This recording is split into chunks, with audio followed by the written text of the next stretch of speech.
Your Excellency, before I call the Speaker of the National Assembly, let me, on behalf of the Muslim community, thank you most sincerely that when you are forming this administration, today we can confirm that the presence of the Muslim community in key important positions of this administration.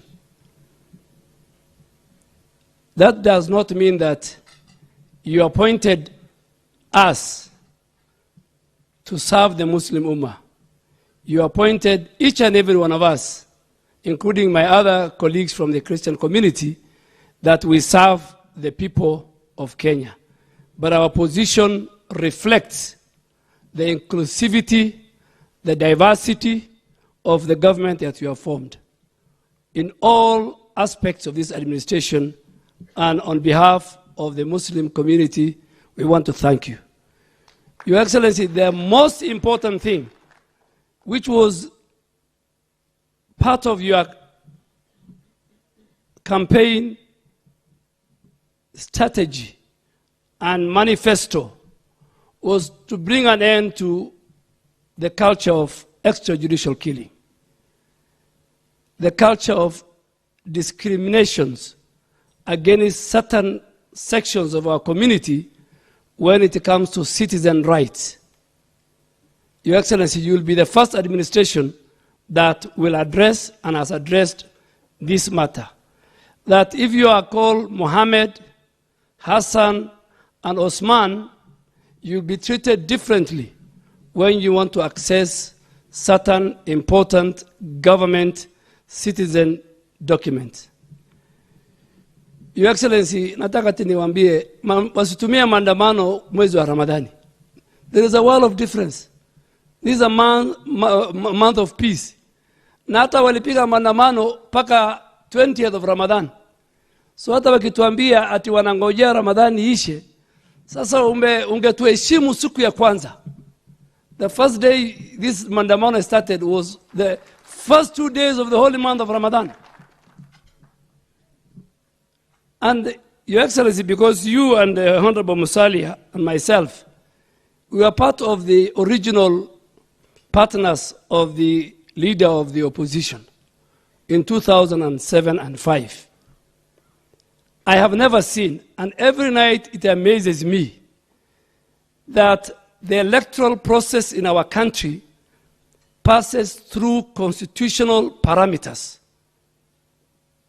The preparation of the elections, the conduct of the elections, the announcement of the results, the position of the Supreme Court.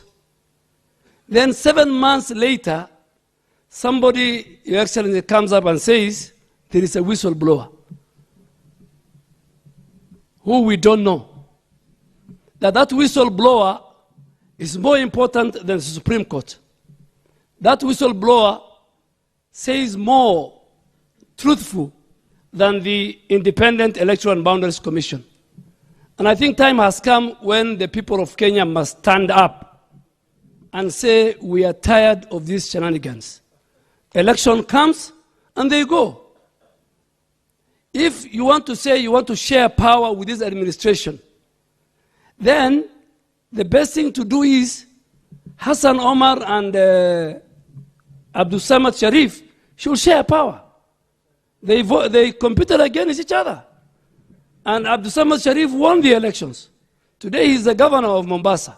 And there are many other members of parliament here, including our leader, Mheshimiwa Farah Maalim. So if the culture is every time you lose fairly and squarely, you say you must share power, then in the end, the whole essence and importance of election will lose meaning. Why do people go to elections? One, to get power. And if you don't get power, you become the opposition and you prepare yourself for the next election in all developed democracies. So, Your Excellency, I think you'll spend more time in making sure that you fix the economy, you install the rule of law, and you bring equity and fairness. Sasa nataka nimwite speaker, lakini kabla sijaita speaker, yeye anapenda kusema Wasomali wanasemanga isdeji. But he didn't tell you the history of this isdeji. You know, when he was the Minister of Foreign Affairs, he participated in the reconciliation process of the Somali peace process, a number of them. And he told me one time, he told me at the heat of the matter and the reconciliation, there was a lady who stood up and she slapped a man. She slapped and she knocked him down. So the rest of them came up. When the guy wanted to beat the lady, they told him, it's deji. So, Honorable Speaker, it's your turn. Please come and talk to the Muslims, and then invite the Prime Cabinet Secretary, who will in turn invite the President. But at least people know the history of Isdeji.